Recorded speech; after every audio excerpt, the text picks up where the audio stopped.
बिस्मिल्लाहिर्रहमानिर्रहीम, अस्सलाम वालेकुम। Welcome to JICA with तल्लत। कैसे हैं आप सब? अल्लाह आपको अपनी अमान में रखे, जहाँ भी रहें शाद रहें, आबाद रहें।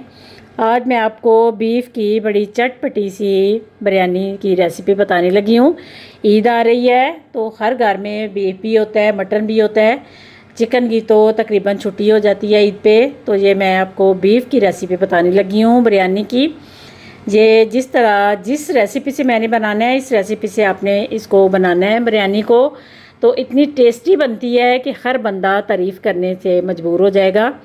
चलिए मैं आपको बताती हूँ कि ये चटपटी सी बिरयानी किस तरह तैयार करते हैं। ये मैंने 1 kg बीफ लिया है। ये थोड़ा साथ बोन वाला लिया है मैंने, बोनलेस से बिरयानी नहीं, इससे ज़्यादा मज़े की बनती है। और ये थोड़े से साबुत मसाले लिए हैं, दालचीनी, साबुत इलायची, ये काली मिर्च साबुत, बादियान के फूल हैं 2-3 और लौंग। ये साबुत मसाले जो हैं ये इस बिरयानी की जान है, ये आपने ज़रूर ऐड करने हैं। 1 प्याली दही ले रही हूँ और ये पिसे हुए मसाले हैं। ये 1 टेबलस्पून मैं हल्दी डाल रही हूँ, हल्दी से कलर खूबसूरत आएगा। 1 टेबलस्पून खुशक धनिया पिसा हुआ, 1/2 टीस्पून दादर मिर्च पिसी हुई और 1/2 टीस्पून दूसरी जो रेगुलर सब ये मिर्च पिसी हुई होती है वो वाली। 1 टेबलस्पून नमक ले रही हूँ, नमक बाद में भी डाला जा सकता है। और 1/2 टीस्पून भुना ज़ीरा पिसा हुआ ये डालना है। 3 लार्ज साइज़ के मैंने टमाटर लिए हैं, उनको मोटा मोटा मैंने कट कर लिया है। 4-5 सब्ज़ मिर्चें ली हैं और 3 लेमन का रस मैं निकाल के डालूँगी। ये सारी चीज़ें हैं जो इस बिरयानी में डलेंगी। चलें मैं आपको बताती हूँ कि किस तरह इसका आगाज़ करना है। ये मैं दिखाना भूल गई थी, 2 लार्ज साइज़ के मैंने प्याज लिए हैं, उनको कट किया है और लहसुन की पेस्ट मैं इस्तेमाल कर रही हूँ। ये दोनों चीज़ें। चलें अब चूल्हे की तरफ है, इनसे स्टार्ट करते हैं बिरयानी का बनाना। ये ऑयल मैंने बिरयानी के मुताबिक 1 प्याली ली है, उसको मैंने चूल्हे पे रख के गर्म कर लिया है। बिस्मिल्लाहिर्रहमानिर्रहीम। प्याज ऐड कर देने हैं। प्याज को डाल के आपने इनको लाइट ब्राउन करना है। प्याज जब लाइट ब्राउन हो जाएंगे फिर आगे दिखाती हूँ कि आगे क्या करना है। ये इस तरह का प्याज जब हो जाए तो फिर आपने लहसुन डालना है। ये थोड़ी मुख्तलिफ तरीके से बिरयानी है लेकिन इतनी टेस्टी है। आम तौर पे जैसे गोश्त आलू बनाते हैं तो गोश्त को सारा कुछ अंदर डाल के गला के तो फिर भून लेते हैं, लेकिन आपने पहले मसाला बनाना है जब, तो गोश्त अंदर इस तरह गिलाना है तो उसका टेस्ट इतना मज़े का बनता है कि आप बना के ज़रूर इसको ट्राई करें। ये अब थोड़ा सा लहसुन का कच्चापन ख़त्म करना है और साथ ही साबुत मसाले जो हैं वो डाल देने हैं। ज़्यादा आपने इनको पहले नहीं डालना क्योंकि जल जाते हैं तो फिर मसालों का कड़वापन अंदर आ जाता है। इसलिए जब लहसुन डालना है उसके बाद थोड़ी देर के बाद आपने मसाले ऐड करने हैं। इसके बाद आपने अदरक को डालना है। अदरक लहसुन इकट्ठा नहीं डालना क्योंकि अदरक जो है वो जल जाता है और इसका जायका जो है कड़वा आ जाता है अंदर। अदरक आपने लहसुन के बाद डालना है और इसको हल्का सा आपने भूनना है। उसके बाद अंदर गोश्त ऐड कर देना है। मसाले आपने बाद में डालने हैं, पहले गोश्त को ऐड करना है। इस तरह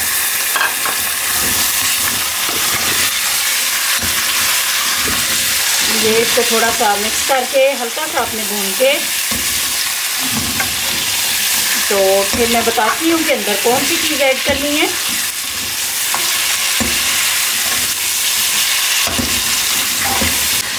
भूनते भूनते आपने अभी सारे मसाले ऐड नहीं करने, खाली मैं नमक थोड़ा सा डालने लगी हूँ ताकि बोटियों के अंदर ये नमक का टेस्ट आ जाए।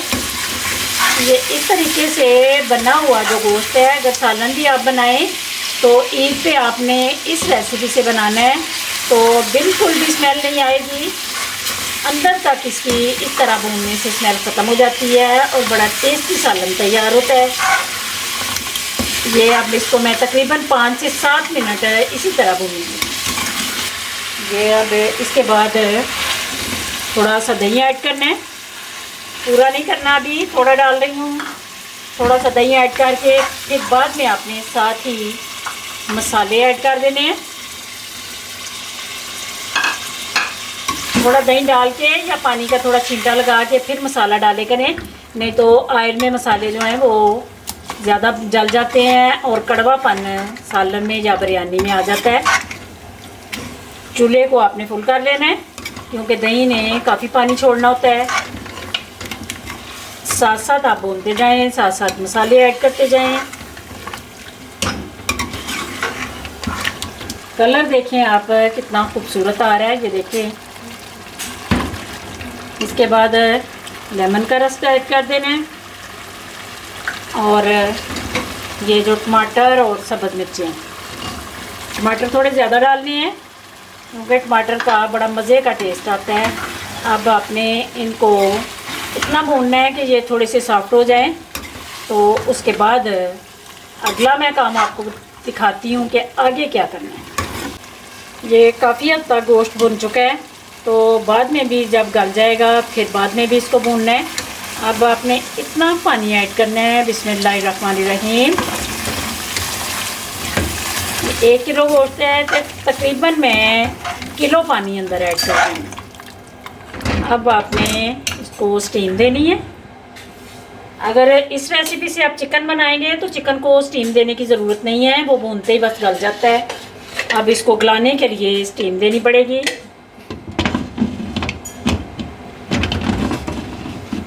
चूल्हा मैंने काफ़ी टाइम पहले बंद कर दिया था और इसकी स्टीम निकाल ली है।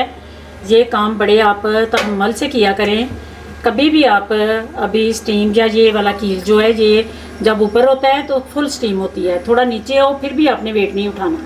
वेट तभी उठाना ये पूरा कील नीचे चला जाए और चेक करके, और जब वेट उठाना है उसके बाद भी इधर हाथ रख लिया करें कि इधर से स्टीम आनी पक्की। जब बंद आ जाए फिर आपने ढक्कन खोलना है। बिस्मिल्लाहिर्रहमानिर्रहीम।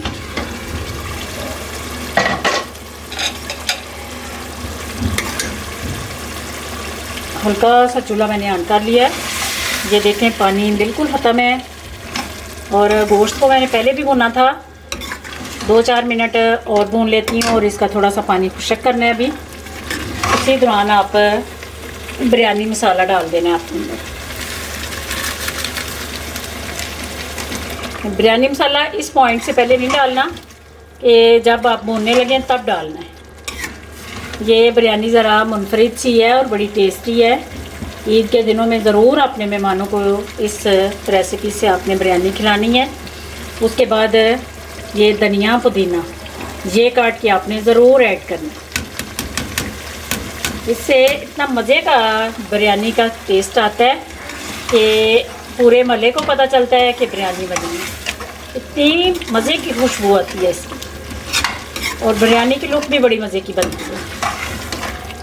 ये अब 2 से 3 मिनट ज़रा इसको भून लूँ तो फिर आगे काम करते हैं क्या करना है। ये मसाला देखें बिल्कुल फाइनल लुक पे है। अब चूल्हा बंद करना है और बिरयानी में तय लगाने का टाइम है। अब इसको अपने साइड पे कर लेना है। 1 किलो मैंने चावल लिए थे, उनको 1 घंटा पहले भिगो दिया था, तो दूसरे चूल्हे पे मैंने कहा चावल भी साथ ही उबल जाएं। पानी में मैंने नमक और लेमन के 2 लेमन का रस डाल दिया। आपके पास अगर सिरका है तो वो सिरका डालें, सिरके से भी बेहतरीन बन जाते हैं। सिरका नहीं था मेरे पास इसलिए मैंने लेमन निचोड़ दिया है। अब इनको मैं खड़ा खड़ा ज़रा निचोड़ना है। ये देखें 50% मैंने इनको गलाना है, तो मैं इनको निचोड़ के फिर आपको चावल पकड़ के हाथ में दिखाऊंगी कि आपने इनको गलाना नहीं है, फिर ही खूबसूरत बिरयानी बनती है। अगर इधर ही आप ज़्यादा गला लेंगे तो फिर चावलों की लुक खूबसूरत नहीं बनेगी। ये ऊपर आपने कढ़ाई रखनी है, इसके नीचे बिल्कुल भी कोई ऑयल डालने की ज़रूरत नहीं है। तो आराम से आपने जो मसाला बनाया है उसको बिस्मिल्लाहिर्रहमानिर्रहीम इसमें उंडेल लेना है। सारे मसाले को इकट्ठा उंडेलें आप, तो नीचे एक तो चावल नहीं लगते, दूसरा तय भी बड़ी मज़े की और ख़ूबसूरत बनती है। ये सारा मसाला आपने नीचे लगा लेना है। ये बिस्मिल्लाहिर्रहमानिर्रहीम सारे चावल आपने ऊपर डालने हैं। सालन सारा नीचे लगाना है और चावल ऊपर।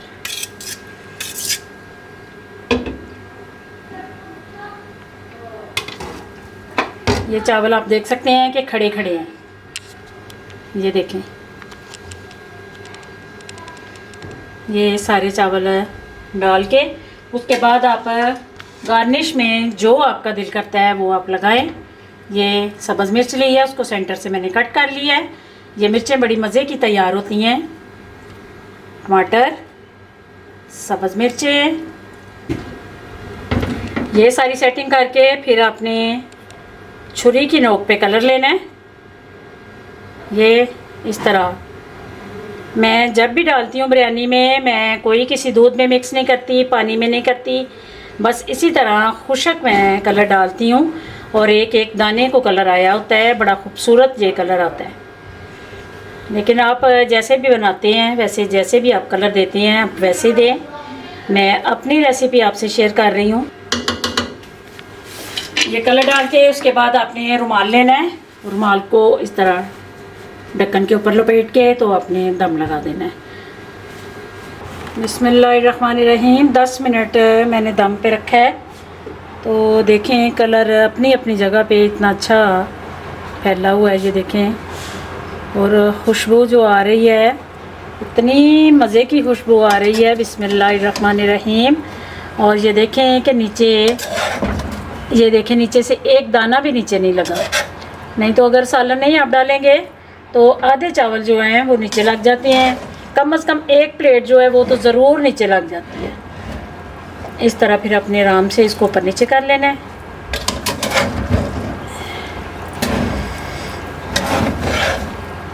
अल्हम्दुलिल्लाह ये मसालेदार बीफ बिरयानी बिल्कुल तैयार है। ये देखें इतना अच्छा ये बीफ को गल गया है। उम्मीद है ये बिरयानी आपको ज़रूर पसंद आएगी। इसको लाइक शेयर भी कर दीजिए, मेरे चैनल को भी सब्सक्राइब कर दीजिए। दुआ में मुझे याद रखना। अल्लाह आप सब का हामी नासिर। अल्लाह हाफिज़।